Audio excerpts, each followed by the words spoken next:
Hello student, इस video के अंदर हम एक्सरसाइज जो 3.2 है उसका 21 और 22 अब सॉल्व करेंगे। तो देखो ये 21 और 22 का पूरा क्वेश्चन यहाँ से स्टार्ट हो रहा है। ध्यान से देखो, ये पूरा क्वेश्चन है।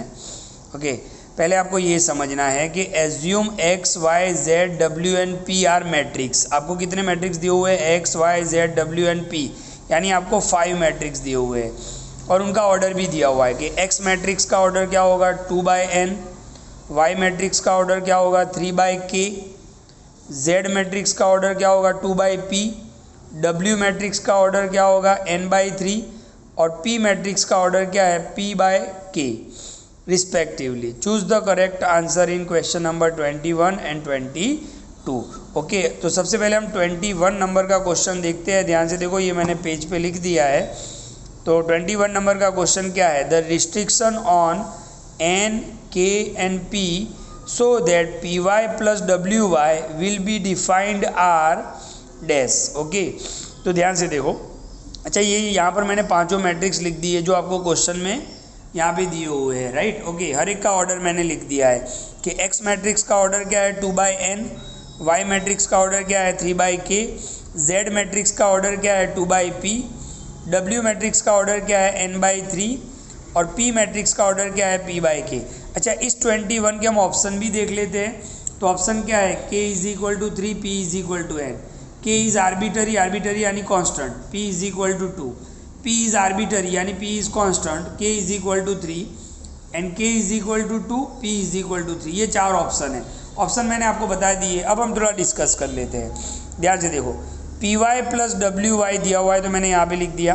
ओके, अच्छा, p का ऑर्डर क्या है तो मैंने यहाँ पे लिख दिया। देखो, p का ऑर्डर क्या है p/k, y का ऑर्डर क्या लिख दिया 3/k, प्लस अपनी जगह पर w का ऑर्डर लिख दिया मैंने n/3 और y का ऑर्डर लिख दिया मैंने 3/k। अब देखो, ये दोनों मल्टीप्लिकेशन में आपको याद होगा कि दो मैट्रिक्स का मल्टीप्लिकेशन कब पॉसिबल है। तो मैंने आपको बताया था, जैसे देखो 2/3 और 3/1, फर्स्ट मैट्रिक्स का कॉलम और सेकेंड मैट्रिक्स के रो जब इक्वल होते हैं, ओके, तब मल्टीप्लाई पॉसिबल है। ये मैंने आपको बताया था, ओके, एक सम के अंदर कि मल्टीप्लिकेशन कब पॉसिबल है दो मैट्रिक्स का, कि पहले मैट्रिक्स का कॉलम, देखो ये फर्स्ट रो होता है और सेकेंड कॉलम होता है, फर्स्ट रो होता है सेकेंड कॉलम होता है। पहले मैट्रिक्स का कॉलम और दूसरे मैट्रिक्स का रो जब इक्वल होता है तब मल्टीप्लाई पॉसिबल होता है। तो यहाँ पे देखो, हमने पी वाई लिख दिया, इन दोनों के बीच में मल्टीप्लाई है। तो ध्यान से देखो, पहले मैट्रिक्स का कॉलम और दूसरे मैट्रिक्स का रो जब इक्वल होंगे तब मल्टीप्लाई पॉसिबल है। इसका मतलब k की वैल्यू क्या होगी 3 होगी, दोनों इक्वल होने चाहिए, तो k = 3। तो एक काम तो हमारा हो गया। अब यहाँ पर आप देखो, यहाँ पर देखो 3 × 3 यानी ये तो इक्वल ही है।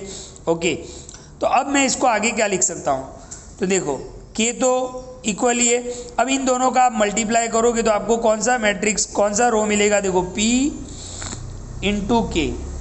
ओके, p और y का मल्टीप्लाई करोगे आप तो आपको ऑर्डर क्या मिलेगा? p × k मिलेगा। देखो, p × k। Okay, p × k जब भी इक्वल होता है तब आपको फाइनली आंसर क्या मिलेगा? 2 × 1 मिलेगा इस केस में। ओके, तो यहाँ पर भी देखो, यहाँ पर p है, यहाँ पर k है। देखिए, ये इक्वल होना चाहिए। ओके, तो हमने k = 3 कर दिया, तो ऑर्डर क्या मिलेगा p और y का?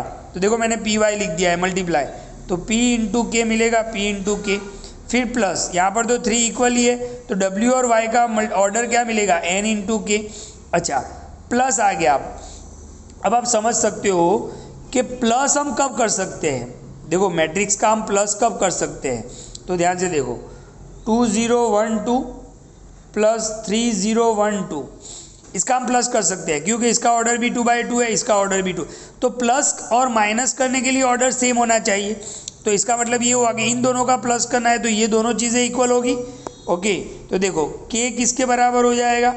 n के बराबर हो जाएगा।